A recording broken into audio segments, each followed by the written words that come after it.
환영합니다. 지금 출근길 지하철에 계시거나 아니면 조용히 커피 한 잔 드시면서 이 방송을 듣고 계신 여러분. 네, 반갑습니다. 오늘 우리가 아주 샅샅이 파헤쳐볼 주제는요. 되게 일상적이면서도 동시에 아주 거대한 미스터리를 품고 있는 영역입니다. 네, 매주 일요일마다 전 세계 수억 명의 사람들이 특정한 장소에 모여서 또 특정한 순서대로 시간을 보내는 바로 그 행위 말씀이시죠? 맞습니다. 바로 공예배, 퍼블릭 워십에 대한 이야기입니다. 네. 오늘 저희가 심층 탐구를 위해 테이블 위에 올려둔 자료는 기독교 공예배의 역사적인 기원하고 그 이면에 깔린 신학적 의미를 아주 깊이 있게 해부한 강연 혹은 설교 기록입니다. 아주 흥미로운 텍스트죠. 네, 본격적으로 들어가기 전에 한 가지 확실히 해둘 게 있는데요.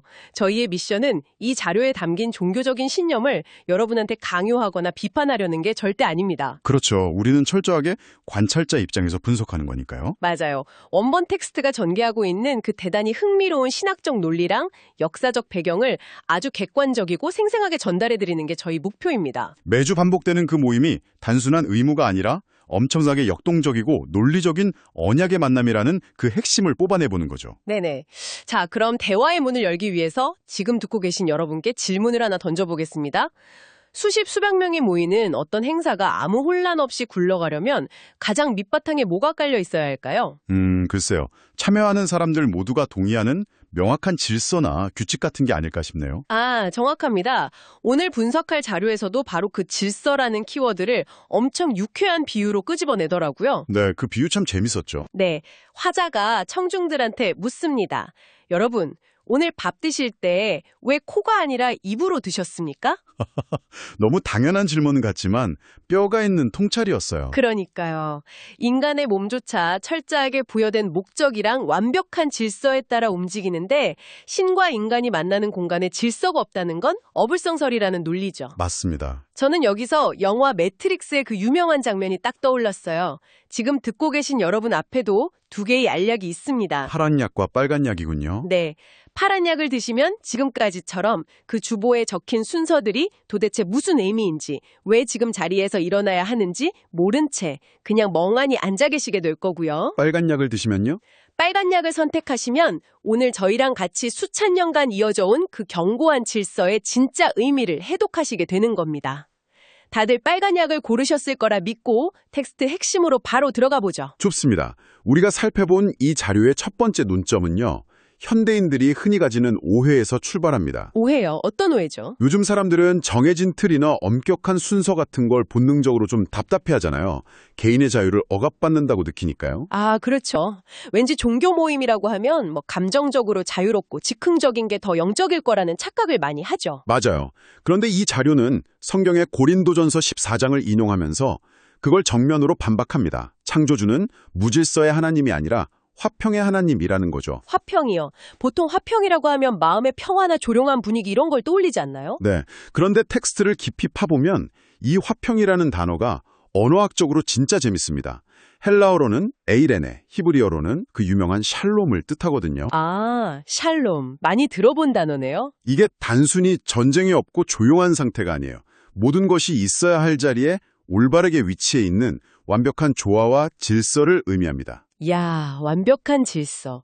온 세상을 그렇게 정교하게 창조한 존재에게 드리는 모임이라면 당연히 무질서한 감정 폭발이 아니라 품위가 있어야 한다는 논리가 딱 성립되네요. 바로 그겁니다. 저는 그 지점에서 화자가 현대인들의 이기적인 신앙 형태를 꼬집는 대목이 되게 날카롭게 느껴졌어요. 짜장면 짬뽕 비유 말씀이시죠? 네. 공예배, 그러니까 퍼블릭 워십 자리에 나와 있으면서도 머릿속으로는 엄청 사적인 문제에 골몰한다는 거예요. 수많은 사람이 모인 엄숙한 자리에서 신이시여 제가 오늘 점심으로 짜장면을 먹을까요? 짬뽕을 먹을까요? 이런 은밀한 개인적 음성을 듣기 원한다는 거죠. 공적인 자리에서 사적인 고민의 답을 구하려는 모순을 제대로 짚은 거죠. 공예배는 세상에 드러나는 교회의 얼굴이거든요. 혼자 방에서 명상하는 시간이 아니라는 거군요. 맞습니다. 공동체가 공개적인 장소에서 공적인 메시지를 듣는 공식 회합이에요. 이걸 제대로 이해하려면 이 텍스트가 제시하는 역사상 첫 공예배가 언제였는지를 봐야 합니다. 아, 그 이스라엘 백성들이 시내산이라는 곳에 쫙 집결했던 그 사건요. 그게 왜 그렇게 중요한 의미를 갖는 건가요? 한 민족 전체가 광야에 뻥 뚫린 산 아래 모였던 그 순간을 텍스트에서는 히브리어로 칼, 헬라어로는 에클레시아라고 부릅니다. 총회 혹은 부름받아 모인 무리라는 뜻이죠. 밀실에서 소수의 엘리트만 모인 게 아니었죠? 네, 남녀노소 수십만 명이 광장 같은 곳에 모여서 아주 공개적으로 신의 율법을 듣고 언약을 맺은 겁니다. 기독교 예배의 뿌리 자체가 철저히 투명한 공적 모임의 DNA를 가졌다는 걸 논증하는 거죠. 진짜 밀실의 신비 체험이 아니라 광장의 총회였네요. 근데 이쯤 되면 듣고 계신 여러분도 저랑 똑같은 현실적인 의문이 하나 드실 겁니다. 유튜브로 보면 안 되냐는 질문 아닐까요? 정확합니다. 아니 그렇게 메시지가 공적이고 투명하면 일요일 아침에 굳이 피곤하게 수백 명이 건물에 모일 필요가 있나? 주말에 소파에 누워서 훌륭한 설교 유튜브 영상 보면 안 되나? 이런 생각이 들거든요. 굉장히 예리하고 현대적인 질문이죠. 화자도 이걸 예상하고 방어 논리를 펼칩니다. 유튜브 설교가 공예배를 대체할 수 없는 신학적 이유가 있다는 거예요. 그게 뭔가요? 예배가 공식적인 공예배로 성립하려면 반드시 충족되어야 하는 필수 조건이 있습니다. 이걸 은혜의 방편이라고 부르는데 말씀의 선포와 성례, 이 두 가지가 꼭 함께 있어야 한다는 거죠.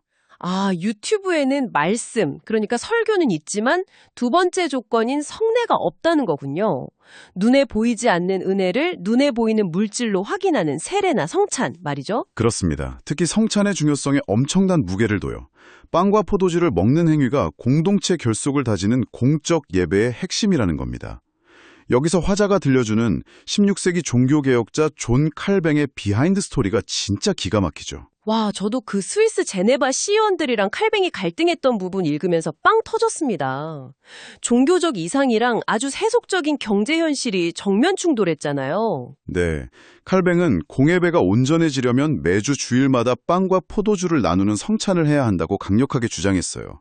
그런데 제네바 시의원들이 제동을 겁니다. 돈 때문이었죠. 네, 가장 큰 이유는 바분이 재정적인 거였어요. 매주 전 시민한테 포도주를 배급하려니까 제네바시 예산으로 포도주 값이 너무 감당이 안 되는 겁니다. 포도주 값이 너무 비싸서 완벽한 예배를 못 드린다니 역사의 아이러니네요. 게다가 매주 떡과 포도주를 나누는 게 막 타파야고 했던 카톨릭 미사를 너무 연상시킨다는 정치적 반감도 컸고요. 그래서 결국 한 달에 한 번이나 1년에 몇 번만 하는 걸로 타협을 봤다는 설명이 되게 충격적이면서 재밌었어요. 아무튼 온라인 설교만으로는 이 성례를 물리적으로 함께 할 수 없으니 모여야 한다는 거군요. 맞습니다. 자, 그럼 이제 텍스트의 또 다른 핵심으로 넘어가 보죠. 저는 화자가 기독교 예배를 우리 전통 무속신앙, 흔히 말하는 푸닥거리랑 비교하면서 선을 딱 긋는 대목에서 무릎을 탁 쳤습니다. 그 대비가 기독교 예배의 성격을 이해하는 진짜 열쇠죠. 사실 인류가 만든 대부분의 종교는 철저하게 거래적입니다. 거래적이라는 건? 네, 인간이 재물을 바치고 정성을 다하는 푸닥거리를 해서 하늘에 있는 신을 감동시키는 방식이죠. 10,000원 바치면 이만큼, 100만 원 바치면 더 큰 복을 준다는 계산법이에요. 주도권이 인간한테 있죠. 내가 뭘 해야 신이 움직인다는 거네요. 근데 이 텍스트는 기독교 예배가 정반대 방향이라고 주장하잖아요. 이른바 언약적이라는 개념이요. 네, 코버넌트. 인간이 다가간 게 아니라 신이 주도권을 쥐고 일방적으로 먼저 계약서를 내밀었다는 겁니다. 화자가 그 일방적 은혜를 설명하려고 든 예시가 엄청 직관적이었어요.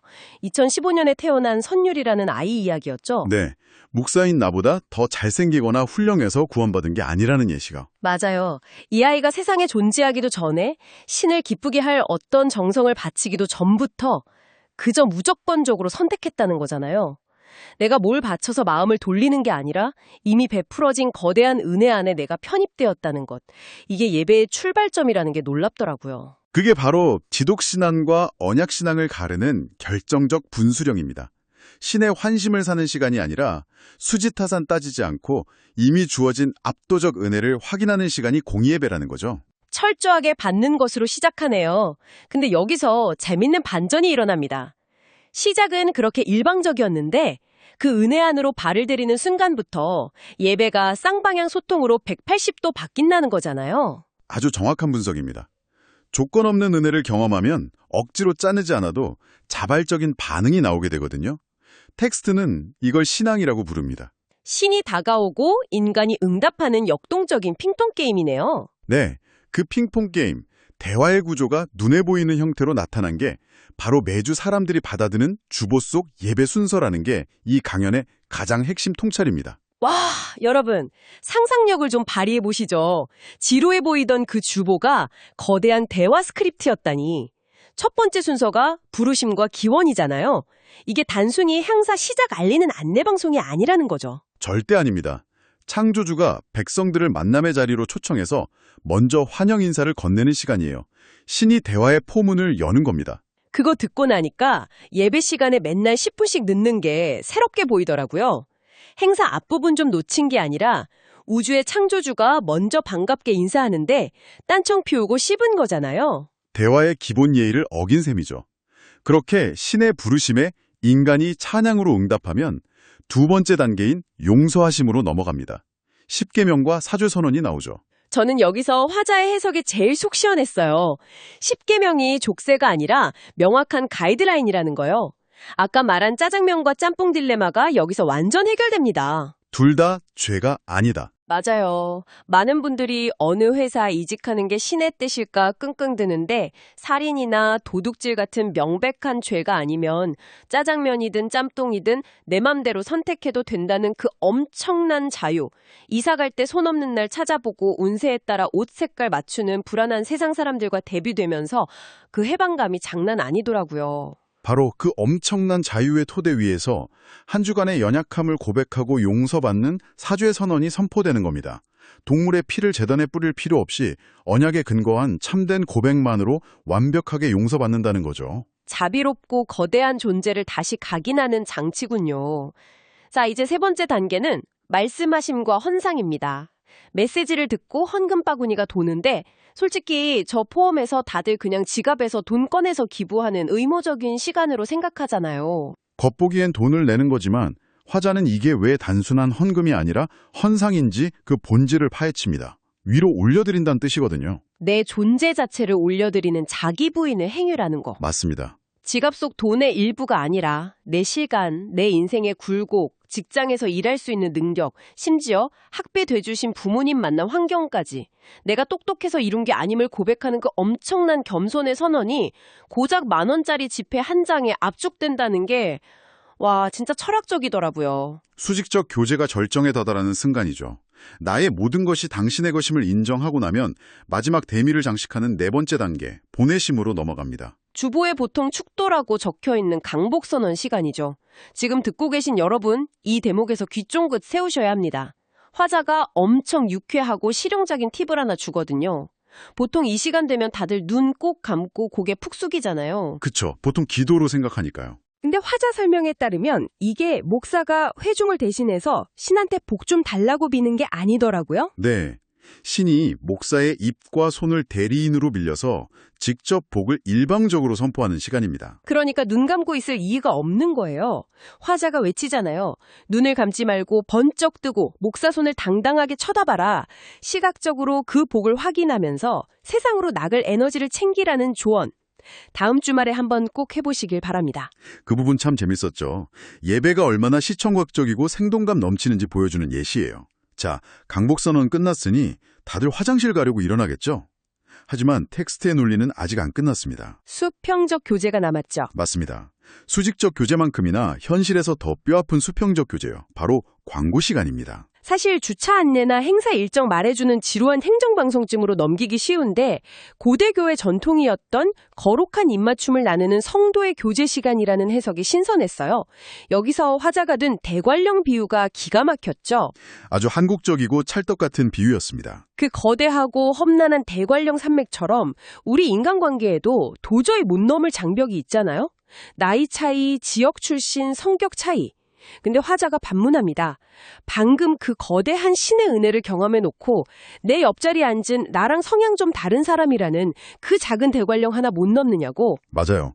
그리스도의 언약은 이미 차별의 담장을 다 헐어버렸는데 껄끄러운 사람과 무난히 인사 나누는 걸 못한다면 그날 공예배는 반쪽짜리라는 아주 예리한 지적입니다. 결국 이렇게 수직적 수평적 질서를 체화한 사람만이 예배당 밖의 일상에서도 품위 있게 살 수 있다는 거네요. 네, 텍스트가 로마서 13장을 인용하며 결론 내리듯 숨막히는 윤리주의나 율법주의가 아니라 보수적인 말씀 기초 위에서 누구보다 창의적이고 자유롭게 삶의 예배를 개척해 나갈 수 있다는 겁니다.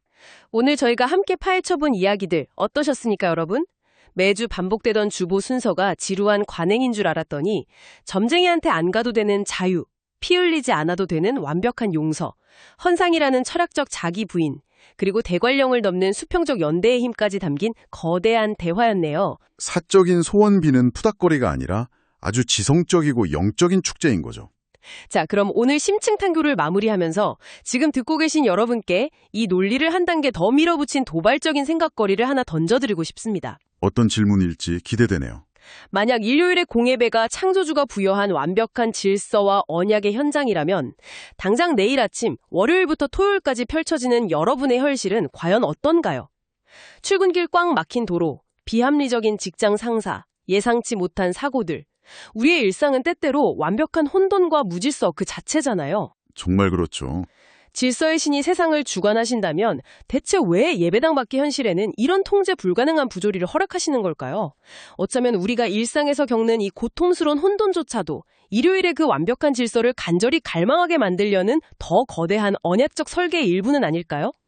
내일 아침 지하철에 끼어가시거나 꽉 막힌 앞차 범퍼 노려보고 계실 때 이 질문을 조용히 한번 음미해 보시기 바랍니다. 아주 깊은 여운을 남기는 질문이네요.